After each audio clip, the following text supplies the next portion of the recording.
Hello friends. आज हम बात करेंगे एचआईवी एड्स के लक्षण के बारे में। आप आगे क्या जानेंगे? एचआईवी शुरुआती लक्षण क्या होते हैं और कब दिखते हैं? क्या सबको लक्षण आते हैं? सभी लक्षण सब में दिखते हैं? क्या लक्षण के आधार पर एचआईवी का पक्का पता लग सकता है?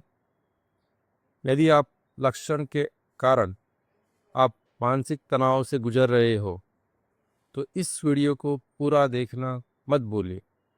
पूरा देखने से मैं गारंटी देता हूँ आपको कि आपकी दिमाग में जो भी चिंता है, डर है, तनाव के साथ जी रहे हो, वो सभी दूर हो जाएगा। इसको आप एक बार ज़रूर से देख लीजिए। लोग क्यों जानना चाहते हैं लक्षण के बारे में? तो उसका एक कारण ये हो सकता है कि सेक्सुअल एक्सपोजर, सुरक्षित या असुरक्षित, सुई लगी हो सकती है उसको, खून के संपर्क में आए हो, एचआईवी का रिपोर्ट पॉजिटिव हो और लक्षण न दिख रहे हो। ये स्लाइड्स आपको देखने में थोड़ा डरावना लग सकता है, लेकिन इसको समझना काफी आवश्यक है। एचआईवी का वायरस अपने शरीर में दाखिल होकर कैसे दाखिल होता है और उसके बाद कब कहाँ जाता है और खून में कब मिलता है, इस स्लाइड बताएगा। जब कोई इंसान शारीरिक संपर्क से म्यूकोजा का संपर्क में आता है, म्यूकोजा का मतलब वजाइना और पेनिस का जो सॉफ्ट वाला स्किन है, उसको म्यूकोजा बोलते हैं। वहां से ही वो दाखिल हो सकता है, क्योंकि वहां पर ही डेंड्राइट पोस्ट होते हैं। डेंड्राइट सेल्स के अलावा वो कहीं अटैच नहीं हो पाता। उसके बाद करीबन 3 दिन लगते हैं इस डेंड्राइट सेल्स को एचआईवी वायरस को लेके लिम्फेटिक सिस्टम मतलब लसिका ग्रंथि तक पहुंचने में। उसके बाद एक डेंड्राइट सेल्स लसिका ग्रंथि के पहुंचने के बाद एचआईवी का वायरस CD4 नाम का जो सेल्स है, CD4 नाम का जो कोश है, उसके अंदर मल्टीप्लाई होता है, मतलब उसकी वो संख्या बढ़ाता है। और करीबन 4 से 11 दिन तक यही प्रोसेस चलती रहती है और 11वां दिन के बाद एक खून के माध्यम से अपने शरीर के अलग अलग अंग तक पहुंचता है। तो मैं आपको रिक्वेस्ट करूंगा कि इस स्लाइड्स को आप यहाँ पे वीडियो को पॉज करके इस स्लाइड्स को एक बार, हिंदी में भी लिखा है, इंग्लिश में भी लिखा है, आप पढ़ लीजिए, 2 बार पढ़ लीजिए तो आपको समझ में आ जाएगा। ठीक है। तो इसे क्या बताता है, यहाँ पे देख लीजिए कि 11 दिन तक एचआईवी का वायरस खून तक में और दूसरे अंगों तक पहुंचा ही नहीं होता। इसीलिए पहले 11 दिन में कोई सिम्टम्स आ ही नहीं सकते। मेरे पास काफ़ी लोग फ़ोन करके बताते हैं कि साहब मुझे एक्सपोजर से दूसरे दिन से ही बुखार आ गया, वो एचआईवी का सिम्टम्स आ गया। तो एचआईवी का सिम्टम्स नहीं है, वो आपका डर का सिम्टम्स हो सकता है, या तो कोई और बीमारी के कारण बुखार आया हो सकता है। दूसरा, 3 दिन लगता है उसको लिम्फेटिक सिस्टम में पहुंचने के लिए। इसीलिए एक्सपोजर के बाद लेने वाली पोस्ट एक्सपोजर प्रोफाइलैक्सिस मेडिसिन आपको पहले 3 दिन के अंदर ही चालू करना होता है। उसके बाद वो खून में ऐड होना चालू हो जाता है, तो उसके बाद आप पीईपी नहीं ले सकते। एचआईवी का वायरस 10-11वें दिन के बाद ही खून में पहुंचता है, तो आप पहले 11 दिन में भी कोई रिपोर्ट नहीं करा सकते। तो इस स्लाइड से हमने 3 चीजें सीखी। पीईपी 3 दिन के भीतर क्यों लेना होता है, पहले 11 दिन के अंदर आप कोई टेस्ट क्यों नहीं करा सकते, और पहले 11 दिन के अंदर जो भी आपका सिम्टम्स आता है वो एचआईवी के कारण नहीं है। अब एचआईवी का मतलब क्या होता है? एचआईवी एक शॉर्ट फॉर्म है और उसका फुल फॉर्म है ह्यूमन इम्यूनोडेफिशिएंसी वायरस। इसका मैं आपको हिंदी मतलब समझाऊं तो मानव के अंदर दिखने वाला एक ऐसा वायरस कि जिससे रोग प्रतिकारक शक्ति कम हो जाती है। इसको आप दूसरी भाषा में अपने शरीर के दुश्मन की तौर पर भी यहाँ पे हम समझेंगे कि ये अपने शरीर के दुश्मन है। यहाँ पे जो एच मतलब ह्यूमन है, उसका मतलब खास समझ लीजिए कि सिर्फ और सिर्फ मानव में दिखता है। कुछ लोग मुझे पूछते हैं कि सर, मुझे सुना है कि में से किसी ने एचआईवी वाली गाय है, उसका दूध किसी ने पी लिया तो उसको एचआईवी हो सकता है क्या? मान लो एचआईवी वाली कोई मुर्गी है तो उसको खा लिया तो क्या उसको एचआईवी हो सकता है क्या? तो ये सब बनी बनाई बातें हैं, ऐसा कहीं नहीं होता। क्योंकि एचआईवी का वायरस इंसानों के अंदर किसी के अलावा जिंदा ही नहीं रह सकता, मतलब किसी भी प्राणी को एचआईवी नहीं हो सकता। यदि इसको जो भी ये बातें है वो गलत है तो इस पर आप भरोसा ना करिए और डरे मत। CD4 काउंट काफी बार हम एचआईवी के साथ में ही सुनेंगे, तो वो क्या है? तो वो उसको हम रोग प्रतिकारक शक्ति भी बोल सकते हैं, या तो इम्यूनिटी भी बोल सकते हैं, या तो उसको सैनिक भी बोल सकते हैं।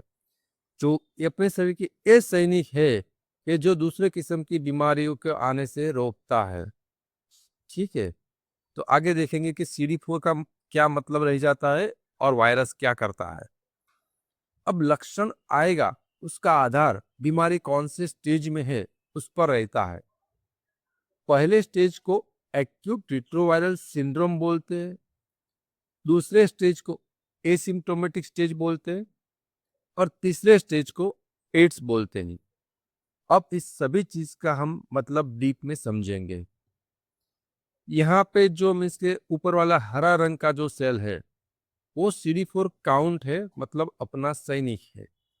और जो लाल रंग वाला है वो एचआईवी का वायरस है। तो पहले स्टेज में यहाँ पे आप ग्राफ में देख सकते हो कि अपने शुरुआत में अपने सैनिक मतलब CD4 काउंट ज्यादा थे, वो 400 से 1500 हो सकते थे। और जो लाल रंग वाला है वो कुछ एक्सपोजर के कुछ दिनों बाद दिखता है ग्राफ में। ठीक है, और वो बहुत ही स्पीड से बढ़ने लगता है। तो जो बढ़ता है, जब वायरस बढ़ता है, हमने कहा था कि एचआईवी वायरस एक किस्म का अपना दुश्मन है, तो वो बढ़ता है तो वो अपने सैनिक को कम कर देता है। तो यहाँ पे देख सकते हैं कि लाल रंग के एचआईवी वायरस का ग्राफ जो है तेजी से बढ़ रहा है और अपने सैनिक ब्लू रंग का जो ग्राफ है वो तेजी से कम हो रहा है। तो इस चीज को बोलते हैं एक्यूट रेट्रोवायरल सिंड्रोम्स। और इस एचआईवी हमारे वायरस और अपने सैनिक के बीच में यहाँ पे जो लड़ाई होती है, मतलब एक था सैनिक और एक था अपना शरीर का दुश्मन, तो उसके कारण बॉडी में रिएक्शंस आता है, तो उसके कारण लक्षण दिखते हैं। शुरुआती लक्षण कब दिखते हैं? अंदाजित 2 हफ्ते से लेके 8 हफ्ते के भीतर में से शुरुआती लक्षण दिख सकते हैं। यहाँ पे हमने देखा है कि क्यों वो 2 हफ्ते से पहले नहीं दिख सकते, क्योंकि 2 हफ्ते से पहले तो एचआईवी का वायरस खून के अंदर सभी अंगों तक पहुंचा ही नहीं होता, इसीलिए शुरुआती 2 हफ्ते के अंदर नहीं दिख सकते। अब शुरुआती लक्षण क्या क्या होते हैं? बुखार आ सकता है, ठंड लग सकती है, सिर दर्द हो सकता है, रात को पसीना आ सकता है, गले में खराश हो सकती है, स्नायु का दर्द हो सकता है, जोड़ों में दर्द हो सकता है, थकावट महसूस हो सकती है, लिम्फ नोड मतलब गले के अंदर जो लसिका ग्रंथि है वो बढ़ सकती है, या तो मुंह में छाले पड़ सकते हैं। क्या सबको सभी लक्षण दिखते हैं? तो नहीं। मान लेते हैं कि 100 लोगों के अंदर एचआईवी का वायरस दाखिल हुआ है, तो सिर्फ 86 लोगों के अंदर ही बुखार आएगा, 74 लोगों को ही थकावट महसूस होगी, 59 लोगों के बीच में ही मीन्स के उसको दर्द होगा, 57 को ही चमड़ी पे रेशिश आएंगे, 55 लोगों को हेडेक होगा, 52 को एक तरह से गले में सूजन आ सकती है, 44 को मीन्स के जो लिम्फ नोड लसिका ग्रंथि है उसमें सूजन आ सकती है। क्या सबको लक्षण आते हैं? नहीं, सबको लक्षण नहीं दिखते। अंदाजित 70% लोगों को लक्षण दिखते हैं। कब तक ये लक्षण चलते हैं? आमतौर पर ये 1 से 2 हफ्ते तक लक्षण चल सकते हैं, लेकिन एक कुछ कम भी हो सकता है, कुछ ज्यादा भी हो सकता है, लेकिन बहुत ज्यादा और बहुत कम नहीं हो सकता। मतलब कुछ लोग मुझे कहते हैं कि एक्सपोजर्स के बाद में से मुझे पिछले 5 महीने से ये एचआईवी का लक्षण दिख रहा है। तो यहाँ पे हम देख चुके हैं कि आमतौर पर 1 से 2 हफ्ते तक ही लक्षण दिखते हैं। यदि आपको 5 महीने से लक्षण दिख रहे हैं तो क्लियर कट है कि वो लक्षण एचआईवी के कारण नहीं है। बहुत ही ज्यादा चांस है कि वो लक्षण आपको एक एचआईवी का डर के कारण या तो किसी और बीमारी के कारण हो सकते हैं, लेकिन वो HIV के कारण नहीं है। स्टेज 2 क्या होता है? एसिम्प्टोमेटिक, मतलब कि कोई भी लक्षण नहीं होता। यहाँ पे हम ग्राफ में देख सकते हैं कि वापस अपना सैनिक HIV के वायरस की तादाद में ज्यादा होने लगा है और HIV का वायरस कम हो गया है। तो मतलब मीन्स के इस HIV और एड्स के अपने सैनिक और दुश्मन के बीच में जो लड़ाई चल रही थी, उसमें अपने सैनिक ने मैदान पे वापस कब्जा कर लिया है। तो अब HIV के कारण कोई आमतौर पर आपको कोई लक्षण नहीं दिखेंगे, कोई तकलीफ नहीं दिखेगी। और जो दूसरा फेज है एसिम्प्टोमेटिक, बिना लक्षण का, वो आमतौर पर 7 से 8 साल तक चलता है। HIV होने के बावजूद भी मीन्स के 7 से 8 साल तक कोई लक्षण नहीं होता, कोई तकलीफ नहीं होती, पेशेंट को पता ही नहीं चलता कि उसको HIV है।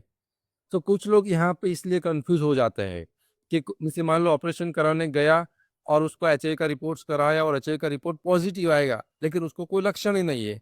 तो उसको ऐसा लगता है कि ये रिपोर्ट गलत है, ये रिपोर्ट मेरी नहीं है, ये रिपोर्ट में कोई प्रॉब्लम है, मुझे HIV कैसे हो सकता है, मुझे तो कोई तकलीफ ही नहीं है।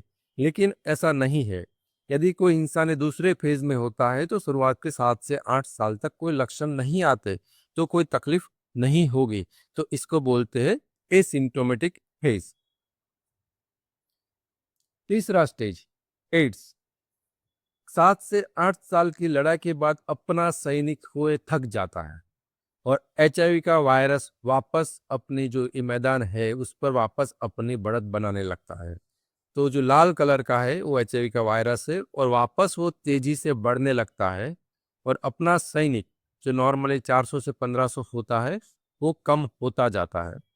फिर भी यदि इंसान को HIV है वो पता नहीं चलता या रिपोर्ट नहीं कराते या तो रिपोर्ट कराने के बाद भी दवाई नहीं खाते, तो HIV का वायरस बढ़ते बढ़ते, ये दुश्मन बढ़ते बढ़ते अपने सैनिक को बहुत ही कम कर सकते हैं, 200 से भी कम कर सकते हैं।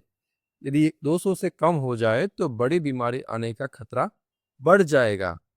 उसको टीबी, न्यूमोनिया, कैंसर जैसी बीमारी होने का खतरा बढ़ जाता है। तो इसको बोलते हैं एड्स। अब एड्स है वो भी एक शॉर्ट फॉर्म है। उसका फुल फॉर्म क्या है? Acquired immuno deficiency syndrome. तो मैं इसको आपको मतलब हिंदी में समझाता हूँ।